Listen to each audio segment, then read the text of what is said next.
Hey, what's up, guys? Welcome back to What If Naruto is Half Senju, Half Uchiha Part 3. Now, before we do get into the recap, I'd like to explain why I haven't been uploading at all these past 5 months. So basically, I just entered high school. Yeah, I'm a ninth grade or whatever. School's been pretty difficult. And then some stuff happened with my family, and I just ended up losing motivation to create anything for YouTube. But I decided might as well pick it back up. I have some free time right now. School's not being too difficult, so might as well pump out another part. Now I don't know if part four is going to be coming out anytime after this. If it does, good job me. If it doesn't, it will come out eventually, hopefully. But anyways, let's get into the recap.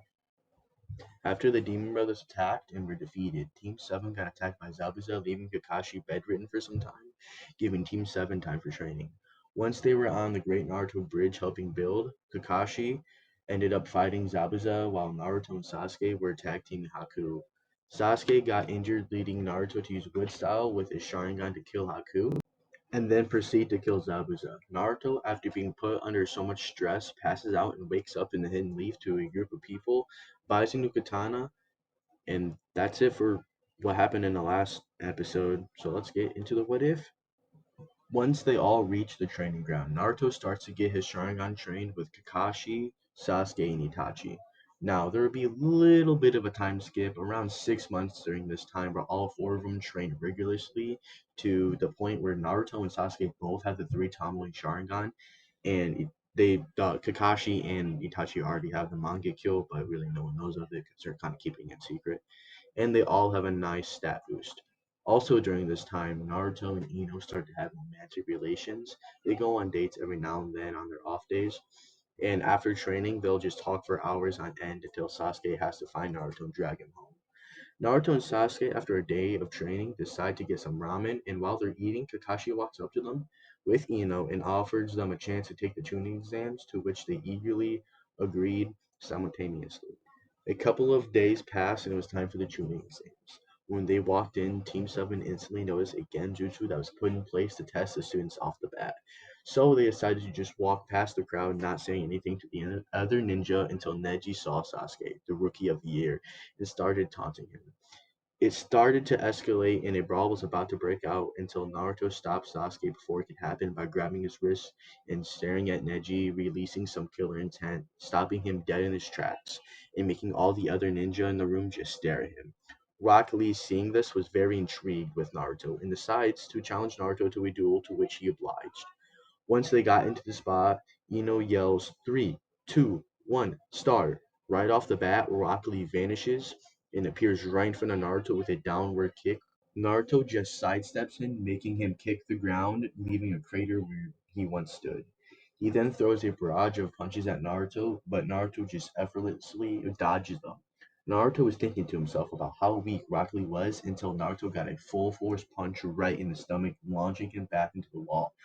Right before Naruto is about to try and get serious, Ino stops the fight, saying that it's almost time for the exam to start. Once the written exam was passed out, Naruto realized that he had to cheat to pass, and activated his Sharingan, but he put a Genjutsu on it so no one could see it. He found a tuning among the Genin and copied his answers and got all of them right.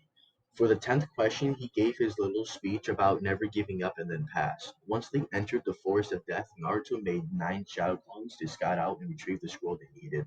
Naruto went with his clones as well, leaving Ino and Sasuke alone.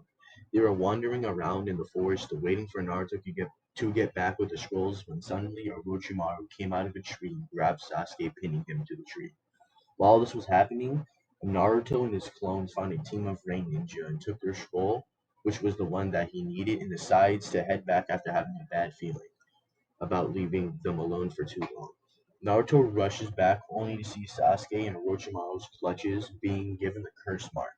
Naruto, as fast as he could, shinsuined to Sasuke to stab the Sani, and before Sasuke could even blink, he saw Orochimaru with a sword through his heart, only to turn into a glob of mud falling out of a tree. Naruto grabbed the unconscious body of Sasuke and Ino, who was paralyzed with fear, and went under a tree to rest.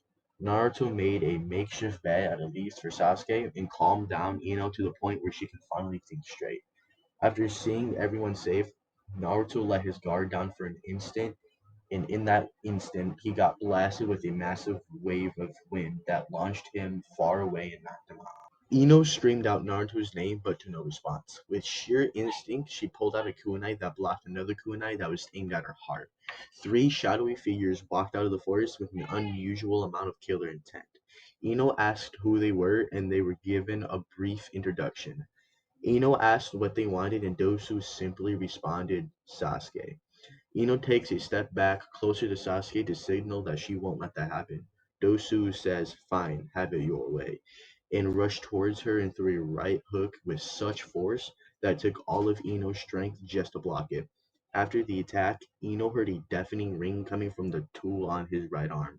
While Ino was disorientated from the ring, Keen took the opportunity to grab Ino's neck and put her leg on it to hold her down. Out of nowhere, Sakura's team, which includes Kiba and Shino, accompanied by Lee, came to the rescue. Lee versus Dosu went basically how it was in canon. Kiba used Fang over Fang to strike Dosu until suddenly he was blasted away by Zaku several feet in the air, falling on his back. Sakura just stood there, paralyzed with fear, seeing what just happened to her teammates, until they felt this bloodlust that was so intense it was almost palpable. Everyone dropped what they were doing, even the sound ninja, to see Sasuke with a purple ominous aura. Sasuke looks at Ino and asks who did this, and she looks at the sound ninja. He's finally awake, Zaku said, getting ready to fight Sasuke. Sasuke goes through the hand signs: bird, dragon, rat, tiger, horse, hare, ram, bird. And with that, he claps his hand together and says, demon style, sword of the abyss, and rushes towards Zaku. Zaku just stares in fear as the black sword of death sliced off both of his arms, leaving nothing behind. He was about to slice downward to kill Zaku instantly. Right before that was about to happen, Dosu saved Zaku with the remaining strength he could muster up. What the hell was that? Everyone thought out loud. The shinobi surrendered over their scroll and retreated. Sakura hugged Sasuke, concerned for him, and that was enough to make the curse mark go away. Sasuke looked around, not seeing his brother, and asked Ino where he was. She almost had a heart attack, forgetting about him. While Ino was freaking out, there were footsteps in the forest coming towards them at a steady pace. Everyone instantly tensed up, expecting another battle to happen, only to see Naruto come out of the forest complaining about how loud it was. Sasuke ends up handing over the scroll he got from the Sound Shinobi to Kiba.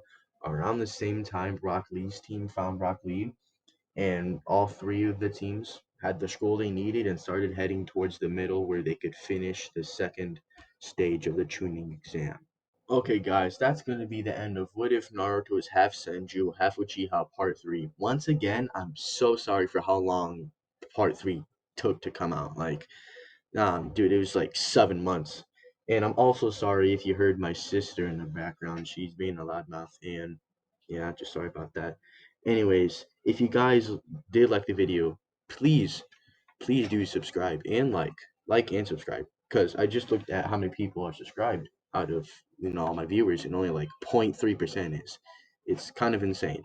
Anyways, if you guys would like a part 4, I would like uh 10 likes. I don't know, 5 to 10 likes, in between that range. If you guys can do that, I'll be a happy camper, and I will make a part 4, or at least try to. Anyways, without further ado, see you guys later.